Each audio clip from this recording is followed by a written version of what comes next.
What's up, everybody? Welcome back to Heat and Soul Podcast. Today I'm here with Coach Williams again. How are you doing, sir? I'm doing great. How about yourself? I'm good. They had a good season. It was a good season. Yep. We're going to do a season recap, high school basketball. It's going to be entertaining, man. We're going to talk about their season, what went down. Let's hop right into it. But before that, we're going to pray over the podcast like we always do. Absolutely. So let's do that. Lord God, Father, thank you for everything you blessed us with. Thank you that we can share our faith with people through a podcast. I pray for Coach Williams' family, my family, everybody that's watching this podcast, that would impact them. Bless them, be with them, and let us show our example. Let us be examples of Christ. In your name we pray. Amen. Amen. All right, man. So I came to a couple of your games this year. And we appreciate that. Yeah, I can't remember exactly. I think 4 or 5. Yeah, I came to your home opener. Mm-hmm. We did a Heat and Soul thing there. Yep. And what else? Saw you behind the bench a few times. Yeah, I can't exactly remember all of them. No, but they were good games. The first one you guys played for Buff. Mm-hmm. That was your first game of the season. You can't say too much about that. You just got started. I mean, new coaching. So how was it taking that new role as a coach with the first game? How was that? I had a fantastic year coaching. I mean, it was a joy to be in the head seat for the first time. I mean, after coaching for 34, 35 years, yeah. I finally get a head coaching job and to be able to do things the way I thought they should be done. Okay. The challenge was that I was taking over. It was a culture change. Okay. Right, and so I really didn't have what I would call my guys, because a lot of times, in year one, you're just trying to figure out like what are your strengths, what are your weaknesses, and making those adjustments. So the challenge for me was getting the guys to buy in to my style of play, to my work ethic, and we did a lot. We had them on the track. Guys had to run the mile. We were in the weight room, so guys are like, "What is going on? Is this boot camp?" Completely different, yeah. Completely different than what had happened. So I think you had a great season. I went to your last game. We'll talk about that. We'll talk about the Beach Grove game, their last game. It was a nail biter. Yes, it was. It was a nail biter. But let's go ahead. Before we get into detail about your highlights of the season, your favorite moments, what is this right here? So what I brought with me tonight, just our memento. For whatever the narrative is for, rumor, not rumors, but, how it is today. I'm a tough coach. I'm an old school coach, yeah. And a lot of people, I don't know if I could play for him. He's, you've been in my games. You see how I intense I am on the sidelines. It's serious when the jacket comes off. Exactly. Yeah. Right. When the jacket comes out, I'm getting serious. I'm out on the floor, like I'm ready to play, make the next play. Yeah. But the plaque here is what the players gave me at the end of the year. It's thanks, Coach, for everything I've done, because they realized that, my toughness was about my love for them, my care for them, that I wanted to see them, play the best of their ability. Oh, most definitely. One of those great moments was Mikhail Miller, who ended up being All-State. He was All-Conference, All-City, and All-State this year. So proud of him. But he and I, we butted heads throughout the year a little bit, and he had a stride where he just took off and he was just dominating games.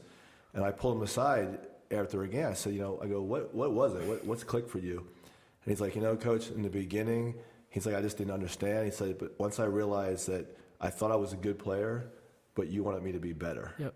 And I think that's when it all made sense to me. I just wanted him to be better.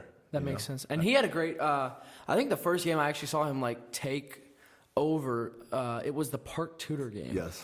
Yeah. Was that the start of all of it? And that was a couple of games before that. Okay. I think when he really started hitting his stride. Okay. But that game was like a culmination of. Okay. That's the game I actually pulled him aside. Yeah. Because it was such a heartbreaking loss for us in that game. We were up at halftime. We were on their floor. We weren't used to being in games like that, and we just felt like we had a chance to win that game.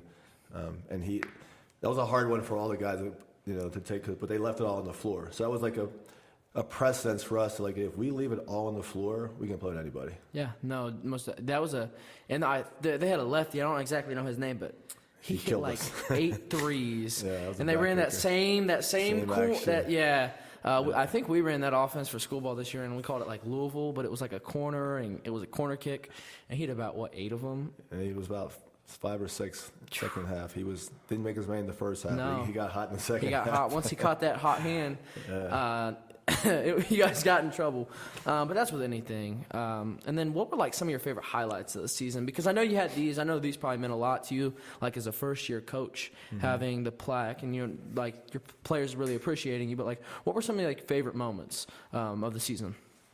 I just think the culmination of, everybody coming together, and just what you can accomplish through a lot of faith. I was given a book called Uncommon, Tony Dungy's book, and it's like throughout the year, it's like a devotional every day. Okay. And I would get up and read that devotional, and then there were ones that would apply to the moment we were in, the game we were about to face, whatever have, and I would read that in the locker room, and just to see the growth in the bond of, guys that were like questioning, like, who is this guy? What's he all about? The maturity of our younger players. I mean, I started a freshman at the Brebeuf game, and that was a lot for him. And then, we had to kind of like revisit with him as far as like go a little bit slower. Then I had another freshman guard who I think is going to be one of the best guards in the state, Shaq Wade, and he started on the freshman team. And I'd say, when you dominate freshmen, then I'll move you up. Well, we got a 30-point game against a freshman. I'm like, all right, so we moved up to JV. Okay. We got a 30-point game in the JV game, and we moved up to varsity. And his first varsity start, he scored 10 points and helped us get a big win over, Crystal House Manual. Okay. Which was a huge win for us, and that's a big opponent, and he was a big part of that. So just moments like that of just growth, moments like that of sharing the faith with each other and praying and just being a testimony to those guys, and is what it's all about. I mean, I want to win games. I'm as competitive as anybody. Oh, yeah. But at the end of the day, like, I want to raise positive young men. Okay. That's what I'm after. That's what it's, because the ball stops bouncing eventually. For everybody. And you have to figure out a path. Like, that's right. I mean, you when did you stop playing? And you got into banking, right? Correct? I got into banking. I played competitively when I got out of college. I was probably in my early 30s. I was playing a semi-pro league outside of Philadelphia. We were sponsored, and it was a super competitive league that I was in. And then when I moved here to Indiana, I played with a bunch of guys in the church league. Okay. And then I got to the point where I was in my late 40s. I'm like, okay, I don't want to tear my ACL or Achilles. I just need to give this up before I get a serious injury. Because my mind wanted to do one thing, and my body was starting to be like, yeah, you're not in that guy anymore, Yeah. So. And then like I know you had your favorite highlights, but what was your favorite game of the season? Or did you have favorite games, or was there a game that stuck out to you? I would say, obviously my first win will always be a special one. Okay. I mean, that one was we started off 0-2, and we thought we were in a situation where, Brebeuf, then we go to Guerin, and we came out hot against Guerin. Both very hot. Those are very super good schools. Tough game. I mean, Guerin goes to the state final. Oh yeah. And we had Guerin down in the first quarter. Mikhail gets in foul trouble. Benny gets in foul trouble. And then, we're down 2 at halftime. We run a play coming out of halftime that would have tied the game. And when the kid missed a layup, and they go on an 8-0 run. So instead of being tied, we're down 10. And the rest of the game, we played them even. So we lose by 10. So we lose the state finalists. And they lost in, 3 overtimes in the state finals? Yes, I believe so. And we had them in the second game of the year, and they knew we were right there on their court, by the way. So that game will stick out to me. But we're 0-2. And I'm like, man, this is stressful. Right? Yeah. Probably a lot of people questioning my hire and everything. But that third game, getting that win against Hacina, who also won a regional and did really well. And so that will always stick out to me. And our guys came together that night and played really hard, to get me that first win. Yeah. But like you said, probably the next one to me would be the Park Tudor game, because again, on the road. A powerhouse like Park Tudor with great tradition, and we're not used to playing up against Park. We were in the same league conference as Park Tudor for years, and they always won our conference. And the next thing you know, we're on their home floor and we're up at halftime and we're feeling good about ourselves. Yep. And we got a chance to win this game, and that was a tough one. A 2-point loss, to a team like that was. Yeah. So. And they weren't a bad team by any means. They were good. I mean, they were experienced. They had a Division I player. I mean, anytime you go against a Division I player, it's going to always be a challenge, because those guys have another gear to go to. And the biggest thing for our guys this year was just learning how to win. And one of my assistants said that, like, Coach, we're good, Coach. We don't know how to win yet. I go, what do you mean? Like, everybody knows how to win. Like, that's why we play the game. Yes. And, like, when we kind of, drilled down about it, they wanted to win, but understanding the plays and, like, the how to, buying in. And not even buying in. They had bought in, but the situation of, like, okay, I can't take this shot at this moment in the game. So the IQ. Yeah, the IQ of it. Like, I made this shot the last 3 possessions, but right now I don't need to take this shot. Because if I do and I get a possession, then they can go on a run. Understanding, like, the flows of the game. Like, a friend of mine told me a long time ago, basketball's a game of runs. Like, you're going to go on a run, and the other team's going to go on a run. So you have to minimize the other team's opportunities to go on runs when you're winning games. And we just hadn't figured that out. Yeah. No, that's what my team has had to. We've ran into that issue, but we've definitely improved on it. My AAU team that I'm playing with, of course. So yeah, runs happen, and it's going to happen both ways. Always. And there's nothing you can do to. I mean, there's ways you can help stop it, but you can't prevent a run sometimes. Correct. No matter how good defensively you are, because at the end of the day, you have tough shot makers that are going to make shots. You have smart players on the other end sometimes that are going to make the right pass, that are going to – I mean, the ball has to go in at some point in the game, unless you're going to play a high school game to where – I don't know if you saw that one game. It was 4-2. Yeah, did you see that high school game? No, but we're not playing that because I'm trying to score 70 points or more every game. Yeah, run up and down the floor, running, yeah. But there was a high school game this year, and I think it was the team won 4-2. Yeah, that would drive me That doesn't crazy. do your kids any good either. No. That's not basketball. No, it's not. That's just holding the ball. That's like soccer. Yeah. That's. I don't come from that era of basketball. I'm like, let's get the ball and go up and down the court. Oh my goodness! And then you showed me that one video you danced in the locker room coming in after the win. What were some of your favorite locker room moments this year? That was one of them. That was after a game in the start of the year, and we were 4-0 in the conference, and I kept trying to tell our goal was to go undefeated in the conference. Yeah. And we were just trying to build up to seeing Beech Grove. We had that date circled on our calendar. Like, let's go into the Beech Grove game undefeated.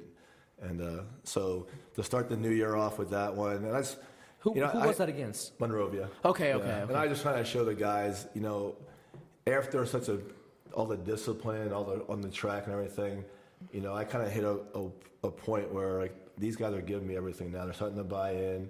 And I just wanted to show them a different side of me. Like, yeah, I can be tough. You can be fun. I can be funny and joking. And so, I came in the locker room and did a little dance. And I don't even know, what is it called, the ditty or something? The gritty? The gritty. See, I don't even know.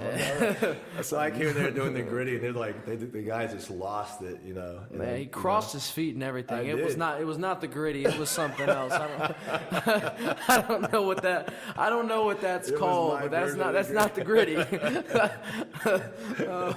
That's not the gritty. But it was a form. He created his own wave. That's what you do back in my generation. You create your own thing. Yes. Oh my goodness. Yeah, but that was. I bet you that was funny. That was fun, yeah. And I would be remiss if I didn't say the most rewarding moment, and I said this at our banquet, was after the loss in the last game of the year. Because I honestly believe this, and this is when I'm part of my testimony. Sometimes you're put in situations in life, and you don't understand why you're there.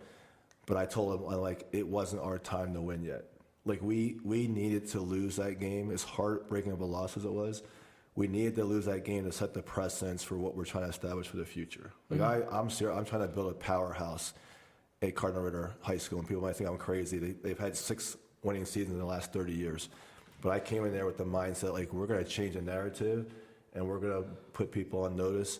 And sometimes you have to take a step back or two to go forward. Yeah. And the way we came together, the emotion in that locker room, the guys hugging each other, and guys telling me, Coach, we wish we had bought in sooner to what you were talking to us. Now we believe, you told us all along, Coach, we could have been state champions this year, and we doubted you, but you got us this far. You guys could have gone far. You guys could have gone to state, truthfully. We could have made it. I mean, really after far. Where were you going? Did they play Indian Creek? Indian Creek was the next game. And we would have played after that, and if we had beaten Indian Creek, we would have gone to play Guerin again, the rematch. You know what I mean? So, I mean, you know, in life's all about matchups. I mean, basketball's all about matchups, right? Like, we felt like we matched up really well. With Guerin. With all those teams that were left. Yeah. You know, you get past... And I told you guys all along, this is Indiana basketball. Like, you have to win your sectional. You win your sectional and anything can happen. Yep. You know? No. And they bought in. Like, everything we did, the preparation, we went to BWs, we went to our sectional practice, we had a great practice, we went to Buffalo Wild Wings downtown, we walked around the city a little bit, we did some bonding. Like, everything was intentional, like a college team would prepare, you know, for the sectional. No, you have to. Well, your team has to get along too. Yeah. You have to have team camaraderie as Yes. well. Just because if players don't like playing with each other, it's very noticeable on the court. Like, I can tell when two players don't like playing with each other. Right. And then, like, as a player, you're like, okay, I'm going to feed into this, you know? Right. So, like, there's stuff, like, your players have to like playing with each other. They Yes. do. And you might not always like a teammate, but some teammates you know how to win with. Correct. So, but team camaraderie, I'm saying that wrong. I'm gonna mess. Camaraderie. Yeah, camaraderie. No, but you have to have that as a team, and no, the way you prepare for games is also important as well. Yeah. So yeah, And our underclassmen saw those seniors and the emotion of that being their last game. And, like, that night, I saw our underclassmen coming together and we're like, we don't want to feel this way next year. no, And, like, and they were talking about, like, the seniors, like, you guys are going to be good next year, you know, do it for us. And, you know, it's, like, those are emotions. I still get kind of emotional when I tell the story because, like, that's what sets you apart and starts to change the culture of winning. of a program. We had already changed the culture about being competitive. Yep. But changing the culture of winning that night, Is something we established completely the fact different. that, we're going to Yeah. win. Yeah. You know, we want to win now. We don't want to come short. We want to win. Yeah, you want to be up there with like the top Catholic school. You want to be Yes. on the top Yes. radar for Catholic Yes, schools absolutely. in the state to go to, which I think with what you guys are building right now, there's a pretty good outlook over the next 3 to 4 years. We've got a pipeline going, you know, and we're building a situation where people want to come play for us. They like our style of play. They like the way we share the basketball. They like how fast we play, you know. And Up like, and down the court, you yeah. know, and our guys are just, we have good guys, you know. We have a really good guy. And our guys are going to go to college. Like, you know, we're setting up a platform for guys finding the right situations for them to go to college. I mean, Benny Smith, who was here on the first podcast, you know, had Rose Holman, you know, come look at him at one of our games, and they love him. And, like, that's life-changing. To go to Rose Holman and get a Rose Holman degree, that's just life-changing. And he's an wants to be an engineer, yes. Yeah, he wants to go into engineering. So right? That's perfect. It's a perfect and fit. he's going to get a chance to go there and maybe be an All-American because he's that good. You know, he can be a Division III All-American. Yeah. You know? No, Benny, I liked watching your seniors play this year. You had 6. No, but that would be tough to go out as a senior because, like, you don't, I mean, I guess I'm not in high school yet, but, like, everybody says high school goes fast. It does. So you don't expect, like that's your last game. So I couldn't imagine what that would feel like. I mean, I know how it is, like, middle school, like, how that was, but high school, I feel that's a completely different spectrum. Right. So, I mean, that would suck as a senior. Like, Yeah, because some of those guys would never play basketball again. yeah. You know, and not competitive like that. Like, you know, so that's why it comes, the reality sets in that this could be the last competitive game I ever play. And that's why you see some guys go out there and they put it all on the floor. That's where you have to. I mean, that's where that's what winning comes down to. Who wants it more? So yeah, and then coming down to like a close game, Beach Grove, the Beach Grove game, man. I thought you guys had it. Yes. And then I mean the two momentum swings. The one that you say is what happened, like the 20-minute holdup or whatever that was, 15-minute holdup. Right. And then the buzzer-beating three-pointer over two dudes to end the third quarter. The third quarter. Yeah, Yes. those were the two momentum swings I think in the game.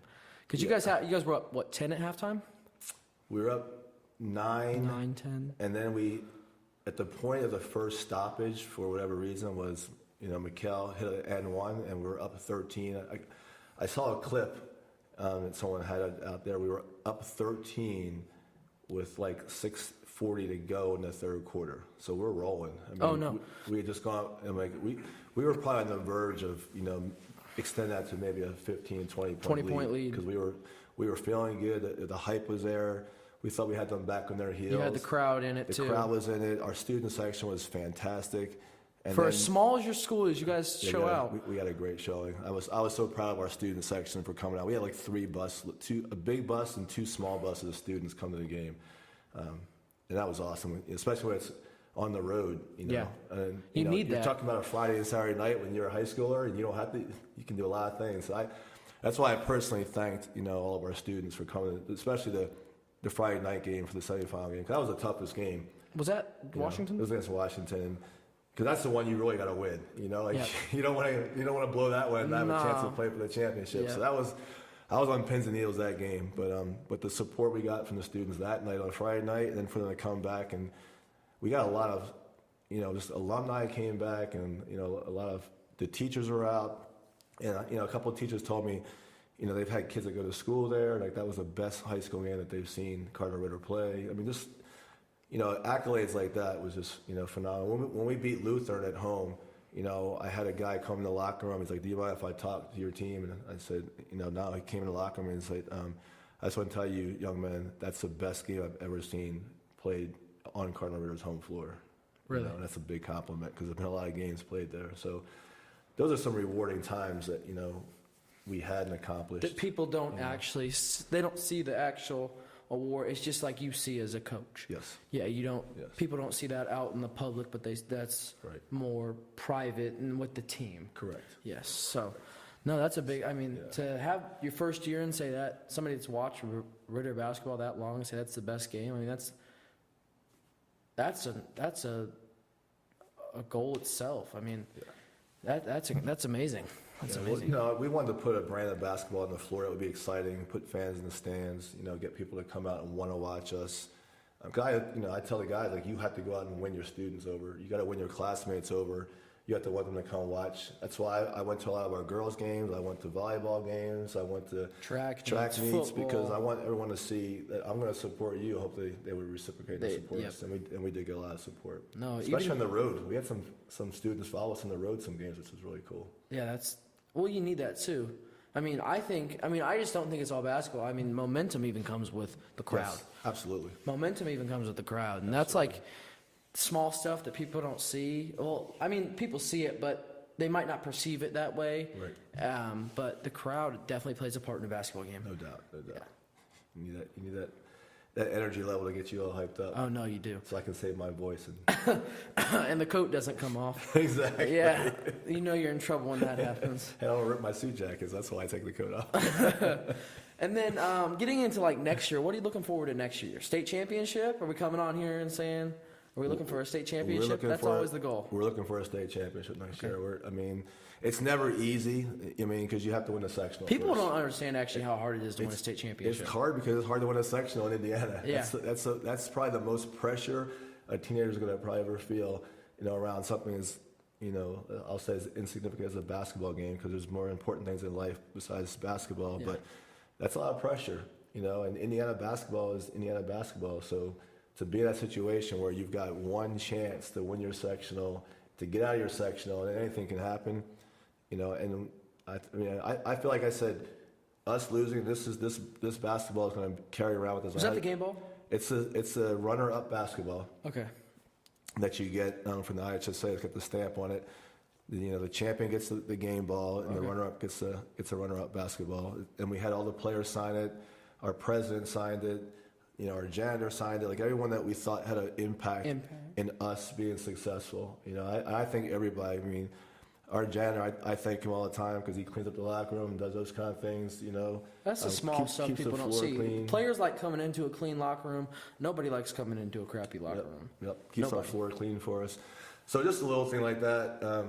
But it's like our reminder of how short we came. That's why the score's on there. Like that 51-50. I'm going to take that to every practice and just remind our guys like how close we were.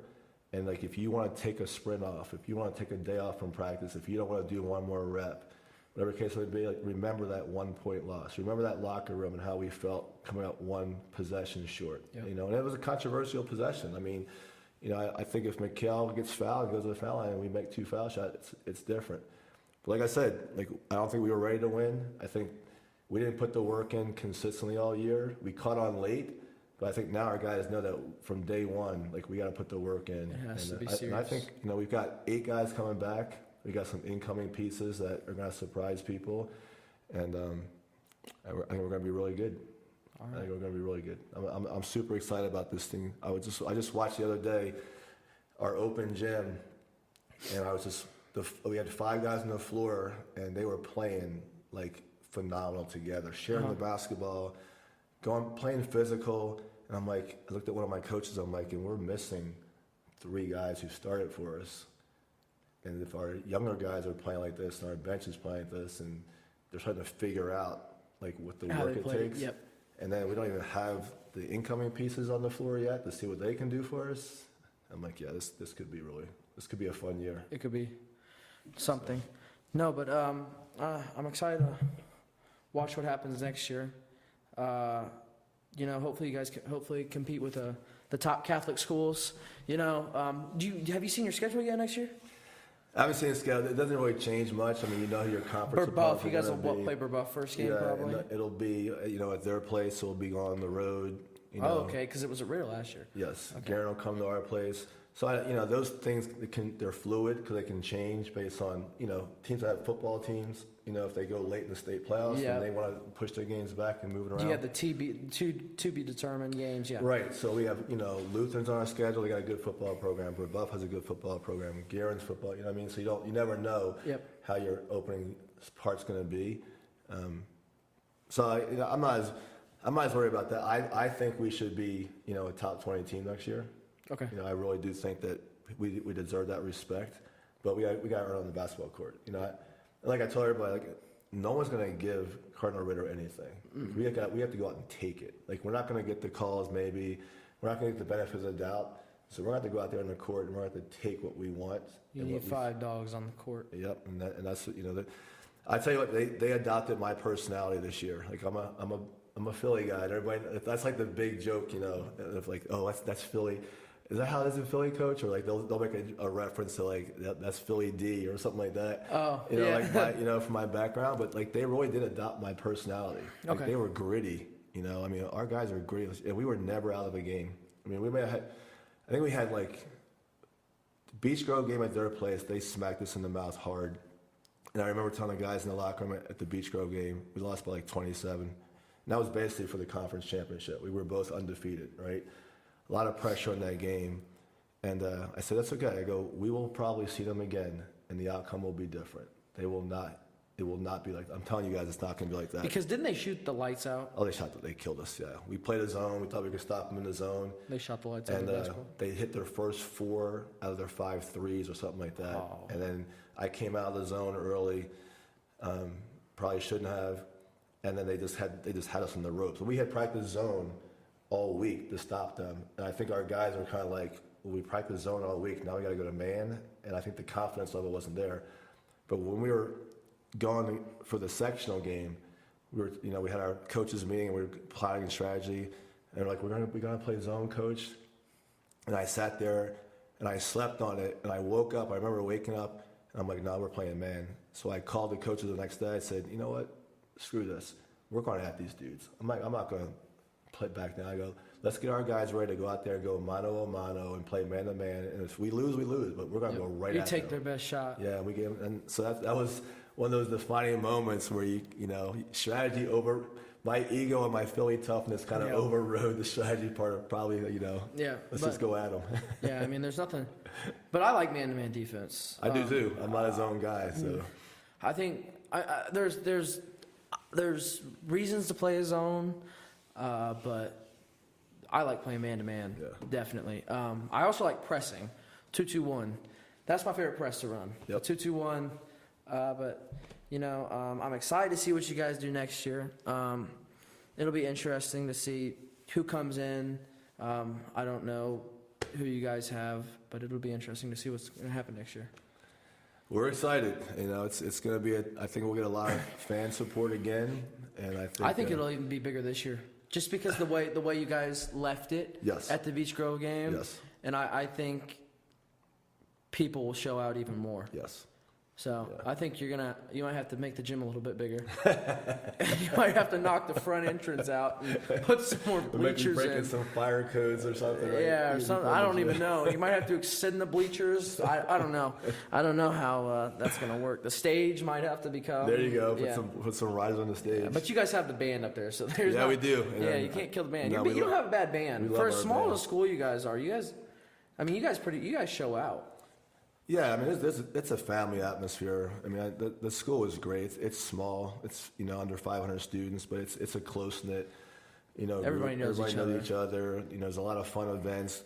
We had a fundraiser this year where they wanted me in the dunk tank. That was a big deal. Oh. And so I'm in the dunk tank and I'm talking trash to everybody.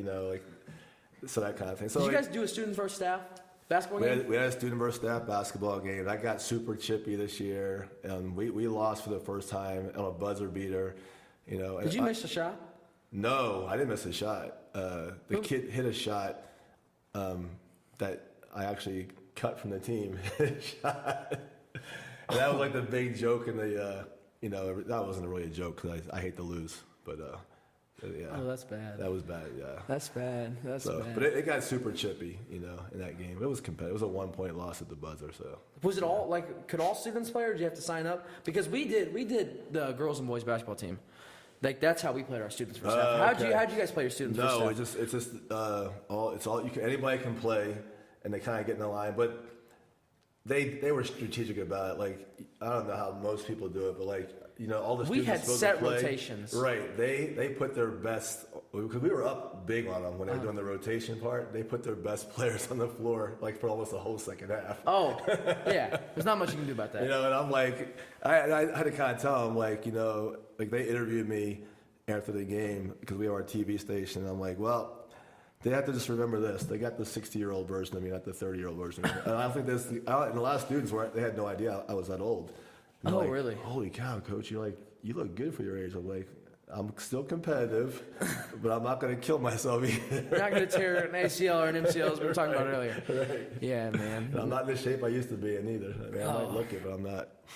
Oh, well, thanks for coming on, man. No, thanks for having me. It was good. Appreciate it. High school basketball was very interesting this year. Ben Davis won state for 4A. Undefeated. 3A, who won 3A? Who won 3A? The North Davies I know Garen lost in the championship game. But that was a good game. I, to be honest with you, I only paid. I really only checked paid out. 4A. I checked. 4A's. I checked out of basketball after we lost that game. I just couldn't. I had to get away from it. Yeah. No, you have to. No, but I'm excited to see what you guys do next year. Who's coming in? But no, it'll be interesting. I think high school basketball will be interesting next year. Yeah, I mean, there's so many changes going on in the high school game. So, I mean, we were talking earlier about, AAU. What about a shot clock? With NIL. I don't know. I go back and forth, about the shot clock because, people think it's going to speed the game up. I don't know if it speeds the game up. I think, someone can still hold the ball to the end of the shot clock and still slow the game down, necessarily. I think, if you... But would you get your best shot if you held it to the very end of the shot clock? Well, some teams don't care about that, though. I mean, you think about teams that hold the basketball aren't worried about their best shot. They're worried about getting a lead, keeping the game in the 30s, and you can still control tempo with a shot clock. I mean, shot clock does not necessarily speed the game up. It makes you make faster decisions, which we already do. We're already playing fast and make faster decisions. I want a shot under 30 seconds. Now, what it does is it makes the other team, hold the ball. But I think what people miss out on is think about this. If they grab an offensive rebound. We played a game this year in a tournament where the team played zone on us. Uh-huh. And I was able to hold the ball to pull them out of the zone. Right? Oh, because they have to come play up. Yep. So when we forced them to play man, then the game got faster because we were up and they had to come chase us. Think about the situation where same thing with the shot clock. I can't hold the ball. No. I have to play. Yep. So I have to get the best shot. I'm up 10 or so.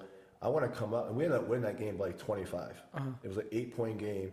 By me holding the ball and pulling them out of the zone and making them go man, we ended up winning by 25. Okay. If you have a shot clock and they sit there in their zone, we don't have to come out. We can just sit here because you have to shoot within 35 seconds. Yep. Then it's going to be an 8 or 10-point win for us. No, it's not going to be at 35. I want to dictate the pace of the game and make you play my way.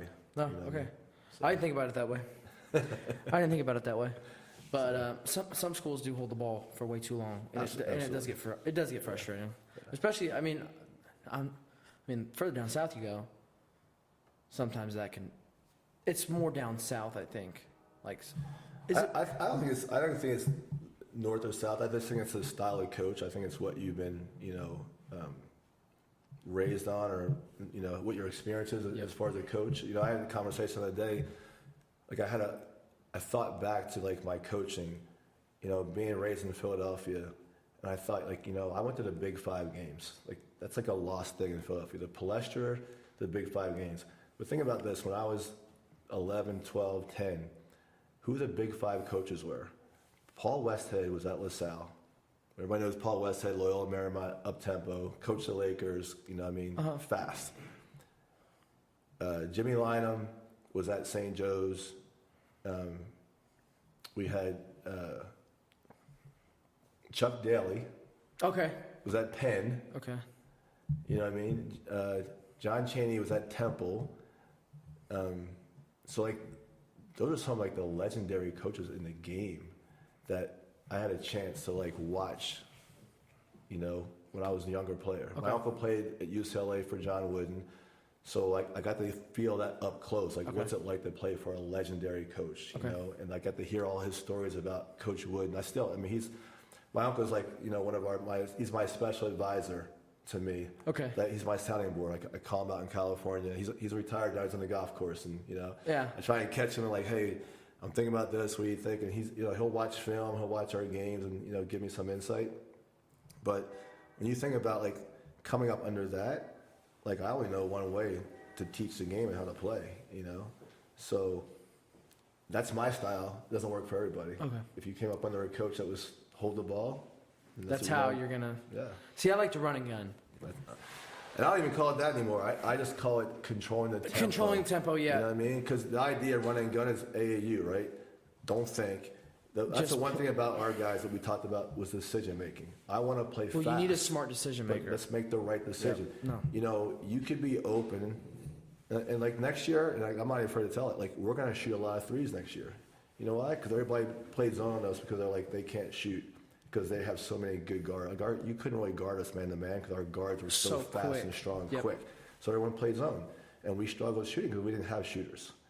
And we didn't have shooters. We had guys that could take shots, but when you shoot 28% from the 3-point line, you're not a 3-point shooting team. No. So my guys didn't understand.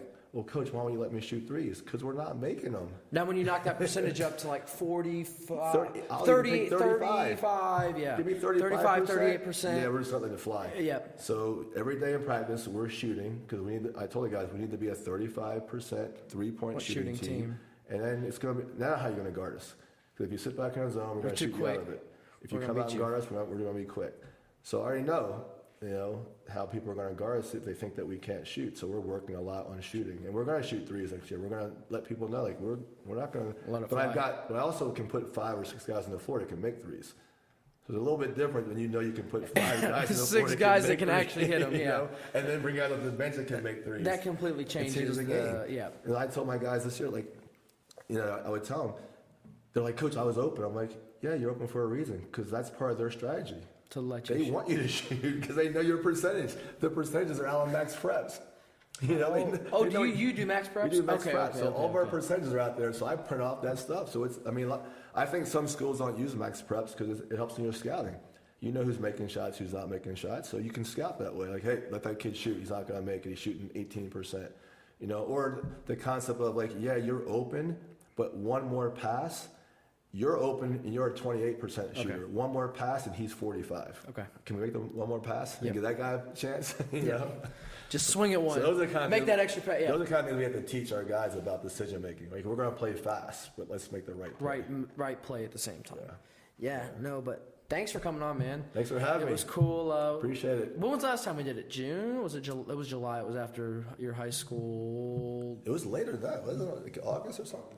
Was it July or June? I want to say it was August. August. Okay, it was August. We were having our limited contact workouts. And when I brought, Benny down with me after a workout to come do it. So I think it was August. Okay. Wow, that seems like just Long time yesterday. ago, right? No, school went by so fast this year, though. It did go by fast. It did go by fast. Yeah, it went by fast. So Your A team right now What? shoots 39% from 3-point land. Oh yeah, dude, we have. 4 shooters. I had 15 assists. just love passing for threes, or Yeah. Just making the right play. yeah, Excuse- seriously, Yeah. it's crazy. No, we have shooters on our team, so it's just nice, like, just to make the right read and just kick and Those drive are and kick. Those are some of our best games. I'm not a big analytics guy, but the one thing I always look at is your assist to made baskets. If you're 18 assists on 25 made baskets, or whatever the number may be, I'm like, okay, now we're playing the game the right way. The right, yep. And that's what I look at. And I also, another one I tell guys all the time is like, I just told a young man that I was watching him play this weekend. It's coming to our school, and I said, like, I'm glad I saw you have a bad game, because like you're not going to always have a good game. No. But understand, like, basketball is designed for you to make mistakes. Like, a foul is a mistake unless it's for strategy purposes. Yep. Like, you're out of position, you made that's a mistake. Yep. But you get 5 of them, so they're giving you a chance to make a mistake. Yep. We track turnovers. That's a mistake. But we also give you an assist to turnover ratio to say, hey, we're going to give you some turnovers, but we're going to also give you assists to balance out your turnovers. What's a good assist or turnover ratio? I say 2 to 1. Some are 2.5 to 1. I mean, you give me 2 to 1, I'm okay with that. I mean, Okay. your really high level players are 3 3 to to 1. 1. But like let's be okay with making a mistake, because sometimes the turnover is like the right play. They just don't catch they the didn't ball. catch it, or maybe the defense reacts to Yeah. it, tips the ball and deflects it or something like that, and then it goes off your guy's It's the hand. right read, but it's wrong Yeah. timing. So Yeah. like let's give ourselves some grace, Yep. with those kind of situations. So No, definitely. But again, excited to see you guys play next year. It'll be interesting. I think high school basketball will be completely different next year than it was. in what way? I don't know. They're not doing a shot clock, are they? No. Oh, okay. Then it might be the same. I don't think Indiana's going to bring a shot clock. They're talking about it. But You don't think so? I don't think they will. Okay. I mean, that's one thing about Indiana. It's like it's very traditional. Basketball. You know, Well, it's- Indiana's one of the best places you can. Well, some people say the best place in the country for high school basketball. So it's funny you said that. I just had this conversation with a friend of mine, and we were talking about that. And he said something to me. I said, Indiana brands themselves as The the hotbed of basketball. Well, That's a branding thing. Yeah. Right? I'm not mad about it, but it's a branding thing. You have the most high school gym with the largest capacity That's high what school exactly. gyms in the What do country. you have? Like 9 of the Nine of the top 10. 10 or 12 Yeah. largest venues, and there's some great venues. So that's a great branding thing, right? But as an East Coast guy, pound for pound, you have Philly, New York, New Jersey, You go into Baltimore, D.C., you go to Maryland, Virginia. Even if you go further down south, you have the Carolinas. Yes. I mean, like, that corridor of basketball, I mean, I don't know. I mean, you could say state-wise. But region. But yeah. The DMV, Philly, New York, New Jersey, that's some of the best basketball in the country. Okay. I mean, hands down, some of the best basketball in the country. So, All right. But we don't brand ourselves that way on the East Coast. We're just hoopers. Yeah. Indiana has, Their actual, yeah. it's a branding thing. So it's great marketing. No, that is true. It is great marketing. And a lot of the bigger gyms are down south. Well, you have the Wigwam's no longer intact. You've got Connorsville. You've got where's the really big gym? Newcastle. Yeah. Newcastle's a great venue there. When I was at Fisher's, we scrimmaged at Newcastle, so that's cool. And Hall of Fame. Connorsville's got a great gym. Seymour's got a big gym. That's really, there's some really nice. Southport I've gone to a few games at Southport. I love going to Southport and even watching games. It's the atmosphere is electric there. So Yeah. No, most definitely. But looking forward to next year. And again, thanks for coming on, man. Thank you. Thanks for having me. Yeah. Appreciate it. Where can they go check your school out on social media? CRHS_B-ball. And then what do you have? Indy We as have well? we have a Twitter account and our Instagram account, and one of my coaches does a great job of. Actually, that's one of our big things this year too. We did a great job of marketing ourselves and brand. We were always putting something out there for social. You guys had media. a reel surpass 1 million views or something like that. I think that. Well, Yeah. I don't remember what that reel was. Who on the team would you not let date your Yeah. sister Yes, or something like that? Yeah. Oh, that's because that's the one I came in and I knew what it was, and I them. said none of them, and that thing went viral. I think Yeah. so that was classic. No. So we had a lot of fun with stuff like that Yeah. this year. You know what I mean? So you had to show them you had a fun side to you as well. Yes. Just not all Yes. run. Yeah. Yeah. But no, man. Well, yeah, I'm a work hard, play hard kind of guy. So the guys started to give me a lot, and I thought they deserved a lot back. To do things for them. No, most definitely, man. So. But it was cool having you on the podcast for the second time. We changed our locker room too. Oh, didn't you get the new board? We got a decal on our locker room door. A good friend of mine does graphics. Okay. Ben Hicks, and he did this great design for us on our locker room doors. When you walk in our hallway, we got name tags for all of our players. They had never had their own locker before, so the whole back wall in the locker room was just for basketball players, and we put their names on the locker. And we got a huge brand new whiteboard that's got our logo on it and things like that. So we made those early changes. We got bigger plans to do some other things down the road, but those were the first year ones that we were pretty excited about. So Well, that's cool, man. we shut that stuff off a lot. That's really cool. Coach, we're going to do something different too. Yes. All right. You can ask Clinton some fun questions too. I'd like to do that because we never do that. We never have the guests ask you any questions. It could be about basketball. It could be about what shoes. It could be about whatever. But just like 3 minutes or 4 minutes of, hey, that's why, because he wasn't expecting it, which makes it that much more fun. Oh gosh, put me on the spot. See, I'm not good being put on the spot. But see, I think it's fun because, he's asked you a lot of questions. So sometimes it's nice to see the other side. Is that fine with you, Coach? We didn't ask you. So Nope. You know what? This will be fun. I'm good with that. All right, here we go. Shoot them at me. Tough questions for the host of Heat and Soul Podcast. All right, my first question is going to be for you. So you're a basketball aficionado a Okay. little bit, and you've been around. Yes. Out of all the coaches you've seen this year, who would you most want to play for? High school basketball or like High school basketball coaches in Indiana. killing me here. Can I answer this? You can answer any question. Am I allowed to answer this, or can I pass it on? You can answer it. Goodness gracious! You can't. You won't offend me. You can just say. I won't offend you. No. Oh goodness. Next question. We'll save that one for a later date. How about that? We'll save that one for a later date. Give me a month. Oh man. We'll save that one for a later date. Give me a month. Give me a month. Huh? Yeah, give me a month. We'll save that one Okay. for a little bit. Okay. Maybe 2 weeks. You've been watching the NBA playoffs. Yep. Okay. So how do you think that's going? And who do you think is going to come out of the East and the West? Warriors and Celtics. You feel like the Warriors are coming out? Yep. Okay. Yep. Warriors and Celtics. Okay. Warriors are going to beat the Kings in 6. They're going to get through LeBron. LeBron's going to get hurt again. Nuggets. I like the Nuggets, but the Celtics are going to clear the East. And I think I got Warriors in 6. Okay. Finals with Boston. Okay. Don't think it's Boston's year yet, huh? Yep. Not with Tatum playing the way he's playing? No. Too much experience. Too much experience. Steph Curry's just the greatest shooter of all time. I think he'll end up being a top 5 basketball player of all time. Steph Curry? Yep. I can.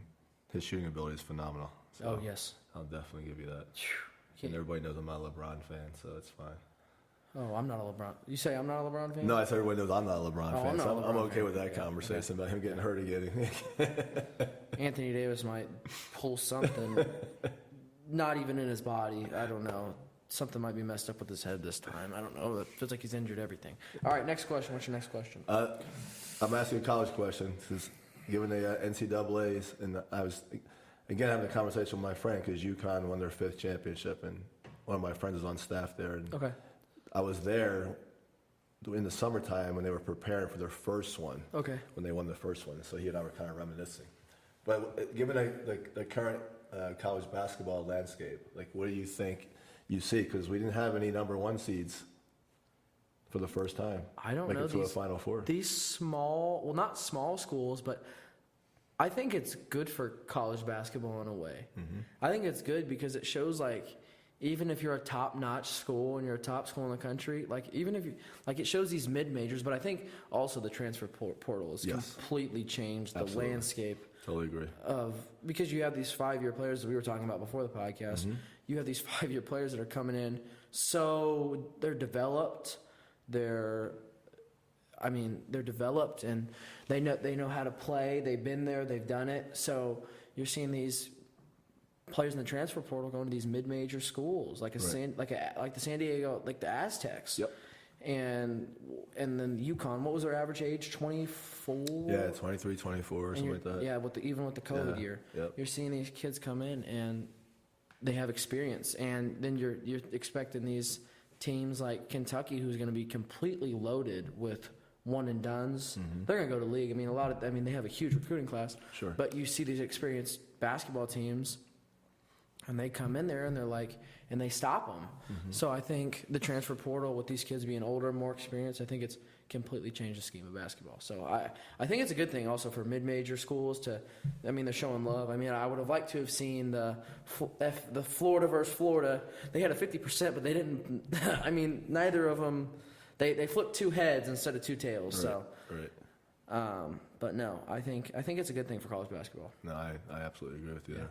It's interesting. It's not only a good thing for college basketball. It's a good thing in basketball. It's a good thing for college, for kids who want to play in college. Yes. You know what I mean? Because it's changing the narrative of like what it takes to play in college. Yep. You know what I mean? If you go and put the 4 years in and keep putting the work in, you may not be a guy that's going to play your freshman or sophomore year, which I tell all my guys, don't expect to play your first 2 years, but by your junior and senior year. Like in college, If you get a grad year in there because of red shirt, then by that time you figured the game out and you should be able to help take your team a long way. So that's what I love about it. Yeah. So. Were those your questions? Those are questions? You got one more?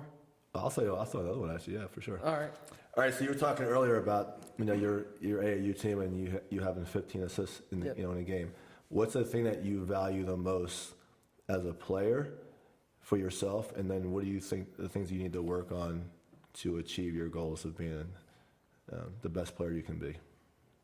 One thing I value right now is just becoming what I'm trying to work on this season overall, like what I'm trying to improve on, and then what do I value in basketball? What do you like for yourself, like as a player? Like what's the thing that you value that you bring to any team right now? And leadership. What are the things that you're trying to work on that make yourself the best player you want to be? I think I bring leadership to a team. My point guard skills, I've improved those drastically. Over the course of 2 months at this point. I think I bring my leadership to the table, my passing ability, hustle, my heart. I might not be the biggest guy on the court. I'm still big, but I'm playing against trees, but I'm still always gonna play with heart, and right. I'm never gonna let somebody give up and let somebody beat me. Right. And then what I need to improve on, I say what I'm working on right now is my stamina, definitely, and it's getting there. It's improving, and then defense as well. Which, I'm about 4 steals a game right now, and then my defensive stops. The thing that people don't see are the defensive stops that lead to steals. Yep. So that's the small tip. Or the small trap that might lead to a steal that people actually don't see on the back end. Right. That doesn't show up in the stat sheet. Right. So those are things that that's what I bring to the table, and then what I'm working on to improve. So yeah. Cool. Yeah. Cool. All right, last one. What's the new? We were talking earlier about shoe game because Kobe is my dude, but I got a new shoe that I'm all of a sudden have fallen in love with. What is it? Giannis. Yeah, Giannis's. Which ones? His new? I have the one that I got with the freak threes. Is it the threes? Is that what they are? I don't even. Do they have the strap on the? No. I hate those straps shoes. Mine has a rose on the side. It has a rose on the side. And I got a pair for our cancer game that had pink in them because I needed a pair of shoes that had pink in them. Oh, I think I have them. Rocked those. Okay. Like they're two different colors. Like the one I thought. I think I have a pair in the car. When I opened the box, I thought they mixed my shoes up because the one was gray and the other one was pink. I'm like, did you guys? They're like, no, that's how they come. No, but like. So what's your new shoe game? My new shoe game? Oh my goodness! I wear everything. I mean, I got New Balance. Balance. I bet you do. I got New Balances on right now. You guys aren't gonna be able to see them, but they're crazy. They're all these pastel colors. My shoe game, I like to switch it up. You switch it up. Yeah, I mean, I could wear a shoe every single day for half of a year. So, like, I could wear a shoe two times every year. Gotcha. If I really, if I wanted to. Right now, I'm wearing a different pair of shoes to school for the rest of the year. So, I'm like 20 days in, 15 days in at this point. So, working towards that goal. It's just hard to find an outfit to go with everything. But, right. you know, oh well, we'll find something. We'll make something work. What are they called? Show me a picture. Like Zoom Freaks. Is that what they're? Yes. Oh, yeah. Yep. Like Zoom That's what I wear, isn't it? The black and white or the pink? No, I got pastel colors. Okay, yeah, I don't have those. Mine are bright. No, but no, the new shoe game. New Balances are coming back. I haven't worn New Balance since Dunks, of course. Tracked. I love New Balance. Dunks, runners. I mean, there's just so many different shoes that are in style right now. Forces. I don't like Forces personally, but they're still in. But no, there's a lot of sneakers that are going on. That are hot right now. Ones, fours. Fours are really big right now. So yeah. Oh, I have one more question. Did you see the movie Air? No, I have not yet. You gotta see it. Did you see it? I saw it. Did you like it? I loved it. Really? Yeah, it was cool. All right. Well, we have to go see that. It was cool to be behind it, to see the other side of the history and knowing how Sonny Vaccaro started. Like he did change the landscape of sneakers. In general? No, just the shoe, the whole concept, the Nike ABCD camp, and all those kind of things. He was the impetus behind all that stuff. So, Yeah, we gotta go see that movie. So yeah, he was a Quick plug. Yes, quick plug for Air. Plugged Air. Go check it out. Not even getting paid for that, man. This is ridiculous. Ridiculous. We didn't say what movie theater to go see that. We just said go see it. That would be the plug. If we said the movie theater, then we could go to the movie theater and say, hey, we just gave your theater a plug. Yeah. What do we get out of that? Yeah. I want half the money you make off your popcorn sales over the next 2 weeks. Dude, I want free admission to movies. For how much they actually charge for popcorn, do you know how much you would make for half their sale on popcorn? How much they charge for popcorn? It's crazy. I mean, it's interesting you said that because that's part of the Air. Not the popcorn sale, but the shoe sale. How that whole narrative was changed about players getting royalties on their shoe sales. Don't give me a check to endorse me. I want a percentage of your profits. Yep. No, it's really interesting. But no, thanks, man. He's making life-changing money now. We had a really good podcast, really good end of season wrap up. Thank you. Thank you for coming on, man. Appreciate it. My pleasure. Always. Look to see more. There's some big things coming with the future. So we'll see you guys in the next one. Make sure to like, comment, and subscribe. Go check them out on social media. Go Raiders. Thank you guys for tuning in. We'll see you in the next one.